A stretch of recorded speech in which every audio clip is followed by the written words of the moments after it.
محترم ناظرین السلام علیکم۔ ناظرین، اس پرفتنہ دور میں جہاں بھائی بھائی کا گلا کاٹ رہا ہے، ادب، آداب، تمیز، لحاظ سب ختم ہو چکے ہیں۔ ہر دوسرا شخص ذہنی دباؤ اور ٹینشن کا شکار ہے۔ چھوٹی چھوٹی باتوں پر مرنے مارنے پر تیار ہو جاتے ہیں، کبھی مذہب کے نام پر تو کبھی فرقے کے نام پر طنز و مزاح اور تنقید کو اپنا شعار بنا لیا ہے۔ کسی کی اچھی محفل کو یا کسی کے اچھے کام کو بھی ہزار طویلیں پیش کر کے بدنام کیا جاتا ہے، بجائے اچھے کام کی حوصلہ افزائی کرنے کے اسے غلط ثابت کرنے کی کوشش کی جاتی ہے۔ میرا آج کا موضوع ہے محفل میلاد یا نعت خوانی کی محافل کا انعقاد۔ ناظرین، بعض لوگوں کا اعتراض ہے کہ میلاد منانا اور نعت خوانی کی محافل اسلام میں جائز نہیں۔ ان لوگوں کا کہنا ہے کہ قرآن و حدیث میں یعنی شریعت میں اس کا کہیں کوئی حکم موجود نہیں ہے اور نہ ہی یہ کہیں سے ثابت ہیں۔ ان لوگوں سے میرا سوال یہ ہے کہ اسلام میں تو بے شمار محافل اور بے شمار دوسری چیزیں حرام ہیں، پھر ان کو حلال اور تفریح کیوں شمار کیا جاتا ہے؟ مثال کے طور پر اسلام میں نکاح اور ولیمہ کی تقریبات کا سادگی سے ادا کرنے کا حکم ہے، تو پھر شادی بیاہ پر بے جا اسراف، ڈھولکی، مائیوں، مہندی کے رسوم، ناچ گانا، قوالی نائٹ، ڈانس فلور، مہنگے شادی ہال یا فارم ہاؤسز، نت نئی اقسام کے پکوان اور ان تقریبات پر لاکھوں کا خرچ کرنا کیا ہے؟ ہمارے دین اور شریعت کا حصہ ہیں کیا؟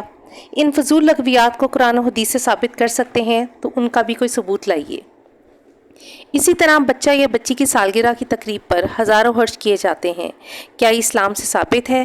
جی نہیں جناب، یہ سب تو آپ اپنی دولت کی نمائش کے لیے کرتے ہیں۔ یہ کوئی خوشی کا مقام تو نہیں، بلکہ اس برتھ ڈے والے دن بجائے اس کے نوافل پڑھے جائیں کہ اللہ نے خیریت سے ہمارے بچے کی زندگی کا 1 سال گزار دیا، اور دعائیں مانگی جائیں کہ آنے والا سال بھی اللہ پاک بچے کے لیے مبارک کرے، ان سب کے بجائے میوزک، لائٹ، ڈانس، کھانے اور سجاوٹیں کی جاتی ہیں۔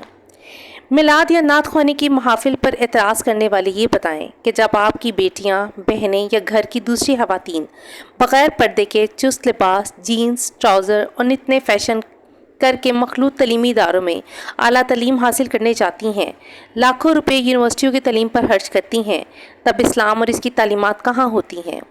اسلام سے اور شریعت سے یہ بھی وضاحت فرما دیں۔ اب شعور کے نام پر، ماڈرنزم کے نام پر اسکولوں، کالجوں اور یونیورسٹیوں میں منعقد ہونے والے مختلف پروگرام جیسے bone fire, seminar, Meena Bazaar, یہ سب اور اس کے بارے میں احکامات قرآن کی کس آیت میں یا کس حدیث میں موجود ہیں؟ آج اگر کسی رشتہ دار، کسی پڑوسی یا دوست احباب کی شادی، سالگرہ یا کسی اور فنکشن کا انویٹیشن آتا ہے تو لوگ بلانے والے کے خلوص کو نہیں دیکھتے، بلکہ اس مقام کو، اس شادی ہال کو یا اس جگہ کو دیکھتے ہیں جہاں یہ فنکشن منعقد ہونے جا رہا ہے۔ یعنی کسی کی مالی حیثیت کو دیکھ کر یہ فیصلہ کیا جاتا ہے کہ اس فنکشن میں شرکت کی جائے یا کوئی بہانہ تراش دیا جائے۔ اسی طرح جب کوئی میلاد کے لیے یا قرآن خوانی، درود پاک کی محفل یا کسی اور نیک کام کے لیے بلائے تو ہزار بہانے تراش دیے جاتے ہیں۔ یہ بہانے 5 اسٹار ہوٹل میں ہونے والی مہندی، مائیوں یا شادی کی دیگر رسومات کے وقت کہاں ہوتے ہیں؟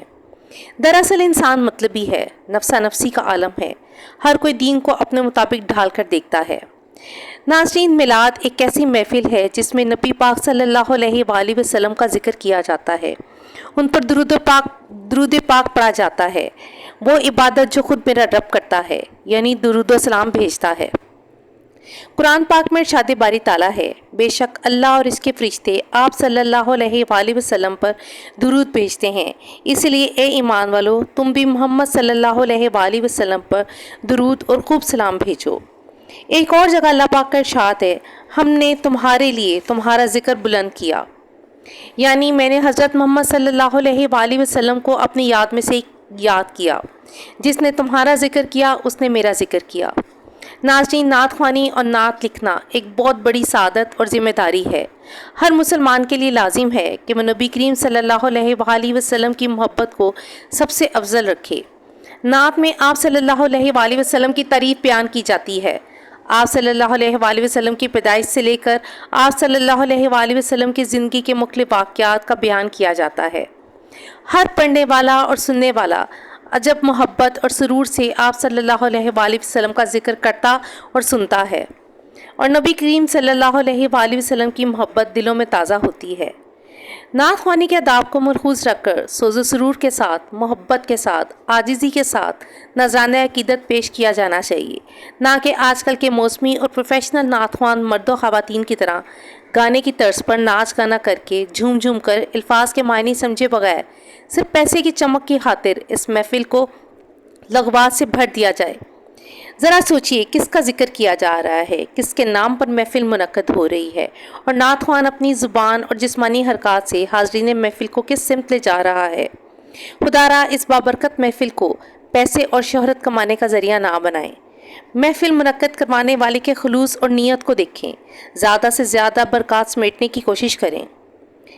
جس دل میں محمد کی محبت نہیں ہوتی، اس پر کبھی اللہ کی رحمت نہیں ہوتی۔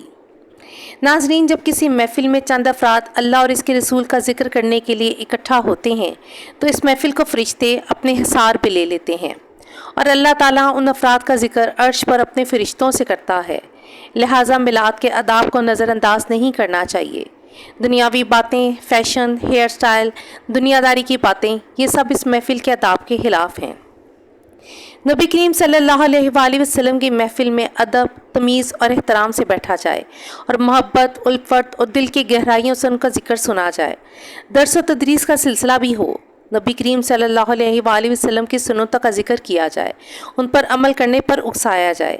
اگر اس محفل کے بعد کوئی ایک مسلمان کسی ایک سنت کو بھی زندہ کرے تو اس محفل کا مقصد پورا ہو جائے گا۔ دل کی گہرائیوں سے دعا و سلام پیش کیا جائے۔ اللہ پاک ہم سب کو ایسی بابرکت محافل کروانے اور اس میں شرکت کرنے کا موقع فراہم کرے، آمین۔ ناظرین، اگر آپ کو میری یہ ویڈیو اور میرا پیغام اچھا لگے تو میری ویڈیو کو لائک اور میرے چینل کو ضرور سبسکرائب کیجیے گا۔ اللہ حافظ۔